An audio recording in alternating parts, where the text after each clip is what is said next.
ఇంట్లో ఉన్న బంగారాన్ని విడిపించి ఆ రోజు ఆన్లైన్ రేటుకే మేము కొంటాం. Sharma gold company. గురుగారు, సింహరాశి వారికి గ్రహస్థితిగతులు ఏ రకంగా ఉన్నాయి? ఈ జూన్ మాసం అంతా ఎలా ఉండబోతుంది వీళ్ళకి?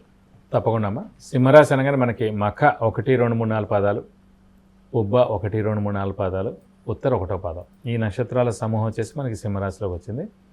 ఈ రాశి వారికి అద్భుతంగా ఉందనే చెప్పాలి. ఎందుకంటే ఇందాక మనం అనుకున్నాం, కర్కాటక రాశికి యోగకారకుడు, అదృష్టకారకుడు, లక్ ఫేవర్ చేసే గ్రహం కుజుడు అండి. అలాగే సింహరాశికి కూడా కుజుడే అదృష్టకారకుడు. అలాంటి కుజుడు స్వస్థానమైన మేషంలో ఉన్నాడు కాబట్టి, భాగ్యస్థానంలో ఉన్నాడు కాబట్టి ఖచ్చితంగా అదృష్టం పరిపూర్ణంగా ఈ నెలలాళ్ళు ఉంటుంది. అలాగే హార్డ్ వర్క్ సంబంధించిన గ్రహమైన సూర్యుడు కూడా మనకి మిథున రాశిలో ఉన్నాడు కాబట్టి హార్డ్ వర్క్ కూడా బాగుంది.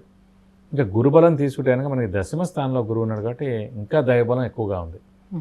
ఒక్క శని సప్తమంలో ఉన్నాడు కాబట్టి మిశ్రమ ఫలితాలు ఇస్తాడు, మరి చెడు ఏం చేయడు, మిశ్రమ ఫలితాలు ఇస్తాడు. కాబట్టి గురుబలం, రాశ్యాధిపతి అయిన రవి చాలా బాగుండడం, అదృష్టకారకుడైన కుజుడు స్వస్థానంలో ఉండడం కాబట్టి అదృష్టం పరిపూర్ణంగా 100% ఉంది. హార్డ్ వర్క్ చాలా బాగుంది, దైవబలం కూడా బాగుంది కాబట్టి, దైవానుగ్రహం కూడా బాగుంది కాబట్టి శుభకార్యాలు ఇంట్లో ఖచ్చితంగా జరుగుతాయి. విందు వినోదాల్లో పాల్గొంటారు, షూరిటీస్ పెట్టవచ్చును, మధ్యవర్తిత్వం వహించవచ్చును.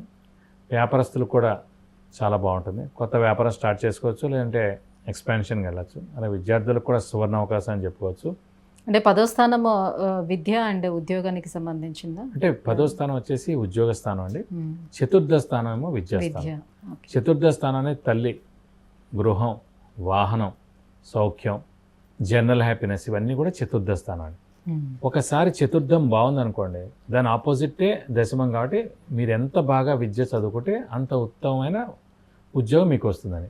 అలాగే దశమం చాలా బాగుందనుకోండి, అది 4th అంటే ఆపోజిట్ 4th హౌస్ అవుతుంది కాబట్టి ఆటోమేటిక్గా ఉద్యోగం చాలా బాగుంటే గృహం వస్తుంది, వాహనం వస్తుంది, సౌఖ్యం ఉంటుంది, జనరల్ హ్యాపీనెస్ ఆటోమేటిక్గా. సో 4th చాలా బాగుంటే 10th అంటే ఉద్యోగం అది చాలా బాగుంటుంది. 10th చాలా ఉద్యోగకారకుడు శని కాబట్టి 10వ స్థానంలో ఉన్నాడు. శని ఎలాగో మామూలుగా అయితేనే శని సప్తమంలో ఉన్నాడు, కానీ స్వస్థానంలో ఉన్నాడు కాబట్టి విద్య కాదు ఉద్యోగం అంటే చాలా బాగుందని చెప్పవచ్చు. ముఖ్యంగా దశమ స్థానంలో ప్రొఫెషన్ స్థానంలో మనకి గురువు ఉన్నాడు కాబట్టి చాలా మేలు చేస్తాడు. అంటే నిరుద్యోగులకు ఉద్యోగం రావడం, ఉద్యోగస్తులకు ప్రమోషన్స్ రావడం, నేమ్ అండ్ ఫేమ్ రావడం, బాస్ నుంచి మన్నన, ఫారెన్ టూర్ కానీ, విజిట్స్ కానీ, అసైన్మెంట్స్ రావడం, ఇలాంటివన్నీ కూడా చాలా జరుగుతాయి అన్నమాట. 10, 11 2 స్థానాలు గురువుకి బాగానే ఉంటుంది. 2, 5, 7, 9, 11 మామూలుగా అయితే అండి. 10వ స్థానం కూడా మేలే చేస్తాడు, నష్టం లేదు. ఒక్క 6, 8, 12 తప్ప మిగతావన్నీ పర్వాలేదు ఎవరికైనా సరే. మామూలుగా అంటే శుభగ్రహాలు కాబట్టి 6, 8, 12 స్థానాల్లో ఉండకూడదు, అవి దుస్థానాలు అంటారు. 6వ స్థానం అంటే రోగస్థానం, అప్పుల స్థానం, అలాగే అనారోగ్యం, ఇవన్నీ కూడా. 8th హౌస్ అంటే మరణం, ఆయుష్, యాక్సిడెంట్స్. 12th అంటే ఖర్చు, నిద్ర. సో 6, 8, 12 స్థానాల్లో ఉండకుండా ఉంటే ఎక్కడున్నా కూడా పర్వాలేదు ఆ సంవత్సర కాలం గురువు. ఇప్పుడు దశమం కాబట్టి ఉద్యోగంలో సక్సెస్ ఉంటుంది. ముఖ్యంగా అంటే సింహరాశికి అష్టమ స్థానంలో రాహు ఉన్నాడండి. మనం ఇందాక కూడా చెప్పుకున్నాం, అష్టమ స్థానం అనేది డిలే, మామూలుగా ఆలస్యం అవ్వడం, అలాగే యాక్సిడెంట్ స్థానం, అలాగే ఆయుష్ స్థానం. సో అలాంటి అష్టమ స్థానంలో రాహు ఉన్నాడు. మామూలుగా సింహరాశి అధిపతి రవి, రాహుకి అస్సలు పడదు. ఆ రాహు అంటే అష్టమ స్థానంలో ఉండడం అలానే గోచారీత్యా వెహికల్ డ్రైవింగ్ చాలా జాగ్రత్తగా చేయాలి. ఆరోగ్యం కూడా కొంచెం జాగ్రత్తగా చూసుకోవాలి.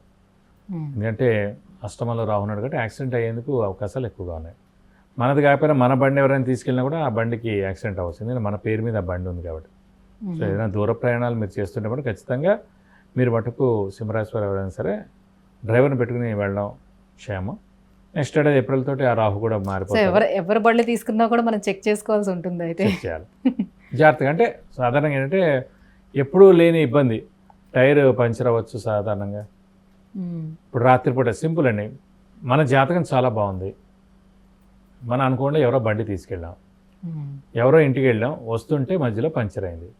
పంచర్ షాప్ వాడు ఉండడు, మీరు బండి వదిలేలేరు, ఇంటికి రాలేరు, ఇంటి దాకా దాన్ని మోయలేరు. సో మన జాతకం బాగుంది కాబట్టి అలాంటి చిన్న ఇబ్బంది, జాతకమే ప్రాబ్లంగా ఉంది, సో యాక్సిడెంటే జరుగుతుంది, ఛాన్సెస్ ఎక్కువగా ఉంటుంది మేడం. కాబట్టి మనం వెహికల్ డ్రైవింగ్ చాలా జాగ్రత్తగా చేయాలి, చేస్తే ఉత్తమం. నెక్స్ట్ డే ఏప్రిల్తో ఎలాగో రాహు మారిపోతాడు, మళ్ళీ 18 ఏళ్ళ దాకా ఆ స్థానంలో రావడు. సో 18 ఏళ్ళు సేఫ్. ఓకే, మరి విద్యార్థులకి ఎలా ఉండబోతుంది? విద్యార్థులకి మనకి దశమ స్థానంలో గురువు చాలా బాగున్నాడు కాబట్టి విద్యార్థులకి సువర్ణ అవకాశం చెప్పవచ్చు. మంచి ర్యాంక్, సీటు, మంచి యూనివర్సిటీలో అడ్మిషన్ ఇవన్నీ కూడా దొరుకుతాయి. అలాగే ఫారెన్కి ట్రై చేసినా కూడా విద్యార్థులకి అదృష్టం చాలా బాగుంది కదా. అదృష్టకారకుడైన కుజుడు స్వస్థానంలో చాలా బాగున్నాడు కాబట్టి అదృష్టం 100 ఉంది, గురుబలం దైవబలం 100 ఉంది కాబట్టి మనం ఎలా ప్రయత్నించినా కూడా మంచి ర్యాంకు, సీటు, అడ్మిషన్ మంచి యూనివర్సిటీస్లో, అది ఇండియన్ అవ్వచ్చు, ఫారిన్ అవ్వచ్చు, వచ్చేందుకు అవకాశాలు ఎక్కువగా ఉన్నాయి. అలాగే రిజల్ట్స్ కూడా చాలా బాగా వస్తాయి. మరి వ్యాపారస్తులకి ఎట్లా ఉంటుంది? కొత్త వ్యాపారం స్టార్ట్ చేసి వ్యాపారస్తులు కూడా ధనకారకుడు ముఖ్యంగా గురువే అండి. గురువు చాలా బాగున్నాడు దశమంలో. అలాగే వ్యాపారకారకుడు బుధుడు మెయిన్ వ్యాపారకారకుడు ఎవరికైనా సరే. అలాంటి బుధుడు స్వస్థానంలో మిథునంలో ఉన్నాడు. సో వాళ్ళు ఎక్స్పాన్షన్కి వెళ్ళొచ్చు, లేకపోతే కొత్త వ్యాపారం పెట్టచ్చు. ఉన్నది కూడా బాగా నడుస్తుంది. క్రెడిట్స్ ఇచ్చినా కూడా బాగానే నడుస్తుంది. సో అద్భుతంగా ఉంటుందని చెప్పుకోవచ్చు వ్యాపారస్తులకి. ఇంకా ఎటువంటి పరిహారాలను పాటించుకుంటే బాగుంటుంది వీళ్ళకి? సో వీరు ప్రస్తుతం మటుకు అష్టమ స్థానంలో రాహు ఉన్నాడు కాబట్టి ఖచ్చితంగా అమ్మవారిని ఎక్కువగా ఆరాధించాలి. ప్రతిరోజు అమ్మవారి అష్టోత్తరం చదువుకుంటే మంచిది. అలాగే వీలైతే ప్రతి శుక్రవారం అమ్మవారి గుడికి వెళ్ళి 41 ప్రదక్షిణాలు చేయడం, అలాగే అర్చన కానీ, అభిషేకం కానీ, కుంకుమార్చన కానీ ఏదైనా చేయిస్తే కూడా చాలా మంచి రిజల్ట్స్ వస్తాయని చెప్పుకోవాలి. గురుగారు, సింహరాశి వారికి ఈ జూన్ మాసం అంతా ఎలా ఉండిపోతుంది? ఎలాంటి పరిహారాన్ని పాటించుకుంటే మరింత శుభయోగంగా ఉండబోతుంది అనే విషయాన్ని తెలియజేసినందుకు ధన్యవాదాలు. నమస్కారం. చూశారు కదండి, విద్య, ఉద్యోగం, ఆరోగ్యం, ఐశ్వర్యం, వాహనం, వివాహం, విదేశీయానం, గృహం, వీటన్నిటి గురించి తెలుసుకోవాలంటే కింద స్క్రోల్ అవుతున్నటువంటి నెంబర్కి కాల్ చేసి గురువుగారి అపాయింట్మెంట్ను పొందవచ్చు. సుమన్ టీవీలో మీ పర్సనల్ అండ్ బిజినెస్ ప్రమోషన్స్ కోసం కింది నెంబర్కి కాంటాక్ట్ చేయండి.